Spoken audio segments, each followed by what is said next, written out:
How's the ankle? It's doing good, Obviously, when you have a little bit of a roll, it's a little bit sore. But I'm able to move around, and I look forward to getting out of practice and seeing how I can push it as the week goes on. Something like that. Do you, like, Monday night, does treatment stuff begin, like, right away? You didn't just go home and go to bed? I mean, Yeah, I mean, you can only do so much. I mean, obviously, it's pretty late, but getting some stuff in the training room after the game, and then getting some stuff to take home, you throw it on there. Stuff you can do overnight that you put on there to kind of reduce swelling and stuff like that. You come in early Monday morning. It was a long day yesterday of watching film and getting treatment and doing some rehab type stuff and prepare yourself for a short week and a practice today. One thing, Monday night, I don't think we asked you. You actually heard it before you let go of the ball on that play. Do you remember anything? Was that just a blur?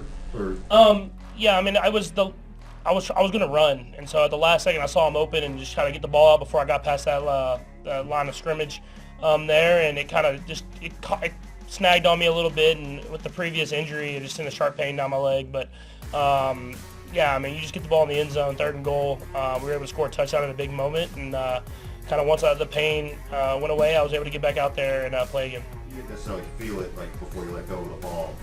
I mean, you definitely feel it, but you're more focused on the actual throw at that time. So just try to get the ball off as fast as possible and then get away from anyone else that wants to hit me.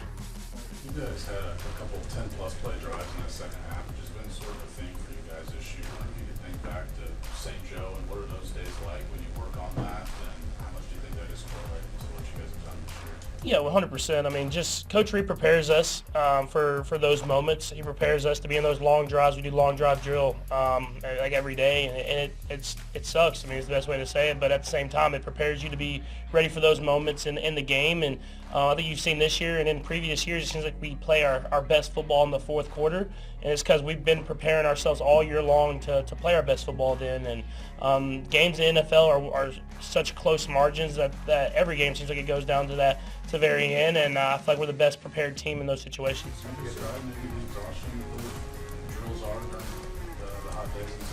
Yeah, I mean, I don't want to act like it's the hardest for me, but I mean, I know they're hard for a lot of the guys, like the receivers and the tight ends, the O-line, D-line, DBs. I know I'm kind of the motivator. I'm kind of push the guys through the finish line, but the coach doesn't let you sub out. He makes you go for 15, 18 plays, whatever it is in a row. You might have a water break in there, here and there, but it's for moments like this last game. And it's proven. And we've been able to play great football in fourth quarters and into seasons over these last few years, and I believe that's a big reason why. Why does it look like DeAndre took a significant step last week? How has that process gone, and where does the progression go as you get into the third week of playing with him? Yeah, I mean, you just continue to get him more and more comfortable within the offense. I mean, obviously he had a big game this last game, but we continue to give him more and more opportunities to make plays, and we move him around and let him do what he's special at, and that's catching the football, winning one-on-one matchups, and getting open in zone coverage. And so it's just going to help the entire offense, not only for him, but helping other guys get open as well. And obviously with the big game that he had this last game, I'm sure there'll be more eyes on him this week, which will in turn help other guys get open.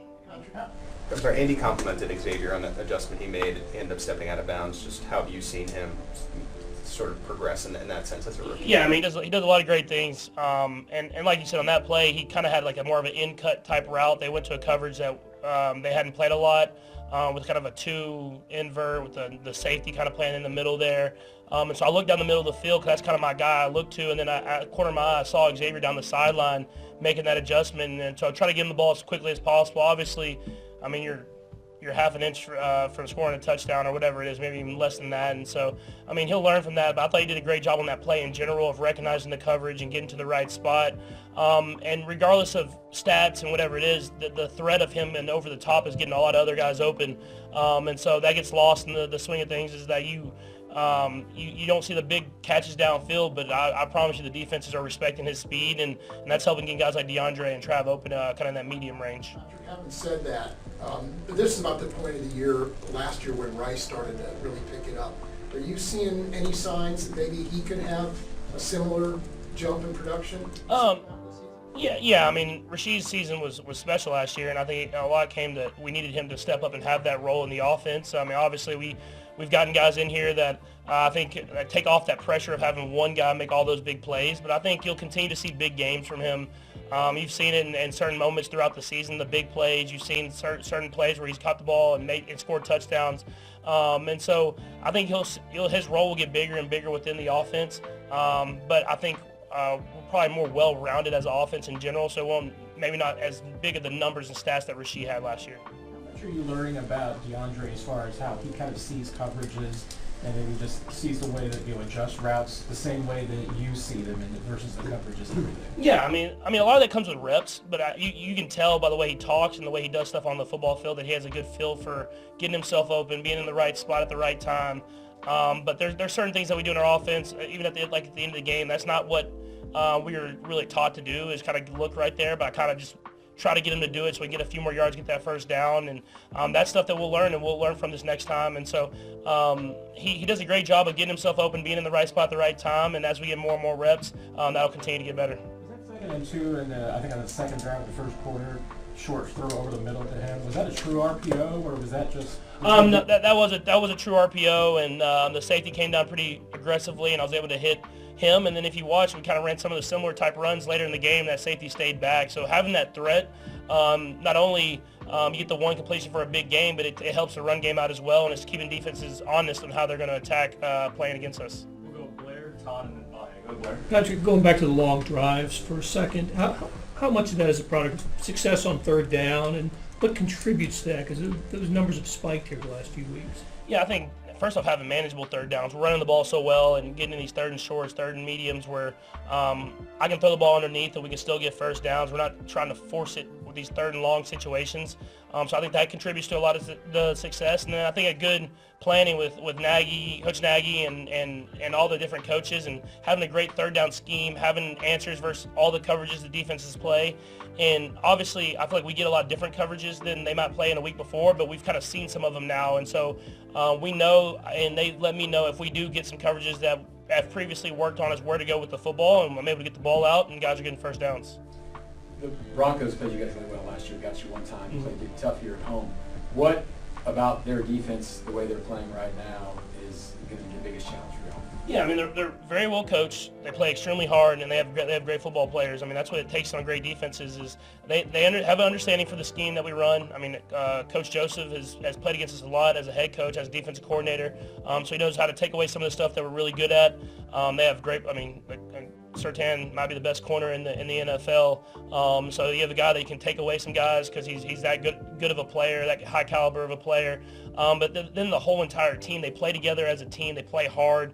They don't let you have anything easy. And so some of those drives, even in the game we won, we got down the football field, but they didn't give up touchdowns. They forced us into turnovers. They forced us into field goals, and they played the long game. So it's about us executing, like you said, these long drives and finding ways to get in the end zone. And know it's going to take perfection on every single drive in order to do that. And you guys are playing at noon on Sunday. It's pretty rare, a little weird for y'all.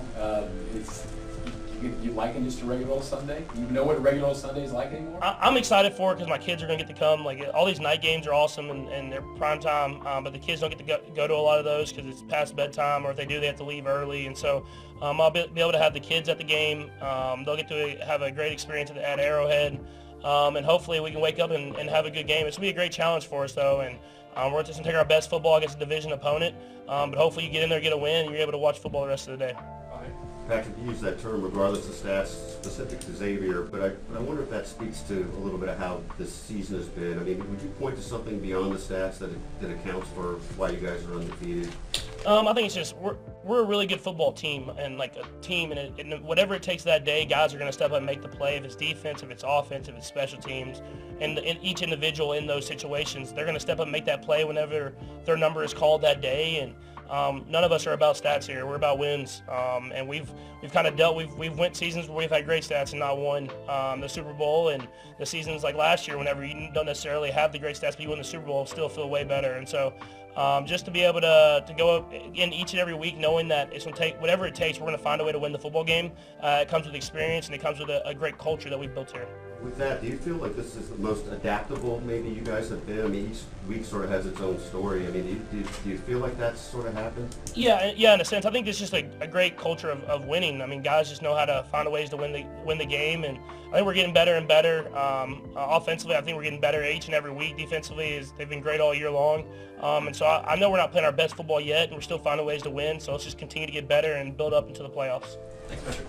Travis Kelce is once again proving to be his girlfriend Taylor Swift's biggest cheerleader. Over the weekend, the Kansas City Chiefs tight end, 35, showed up to her Eras Tour stop in Indianapolis, and showed off his dance moves. And, on the recent episode of his New Heights podcast, he revealed the sentimental reason he wanted to attend the show despite being in the middle of his own busy football season. "I wanted to see Tay one more time before this thing got closed up," he shared on the Wednesday, November 6th podcast with brother Jason Kelce. "I'll tell you what, man, the American crowds, they did not disappoint," Travis continued. "I heard that it was a lot more rowdy this time around."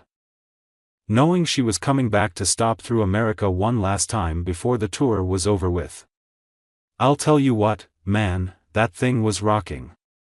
Kelce, who's become somewhat of a regular fixture at Swift's shows since their relationship went public in October 2023, attended the Saturday, November 2nd, show, the second of Swift's three-night run at Indianapolis Lucas Oil Stadium. After wrapping her weekend in Indy, Swift celebrated her U.S. tour finale by sharing a carousel of photos on Instagram with a heartfelt note. "Couldn't have asked for a more magical way to end our U.S. shows on the Eras Tour," she wrote on Tuesday, November 5th. "Just had the time of my life with 207,000 beautiful people in Indianapolis who showered us with so much love and excitement and joy. I know I'll be looking back on this weekend and smiling because it was just like a dreamscape, all of it." Swift ended her caption with a thank you to fans and a reminder for U.S. citizens to vote, adding, "There are only 9 shows left on the Eras Tour. I can't believe we're in single digits. Next up, getting to finally see my beloved Canadian fans again. See you for 6 shows in Toronto." There was a major shift in Taylor Swift's body language at the Kansas City Chiefs game, and it didn't go unnoticed. Last night, the blank space singer, 34, traveled to Missouri to watch her boyfriend, Travis Kelce, play against the Tampa Bay Buccaneers. After analyzing the photos, I noticed that Swift's body language was way more relaxed than previous NFL appearances. During last night's outing, Swift was seen standing, cheering and even hitting the glass in front of her. This was a huge shift from the games she attended early on in their relationship. At the time, Swift seemed out of place and closed off with her body language, crossing her arms and acting shy when they showed her on the Jumbotron.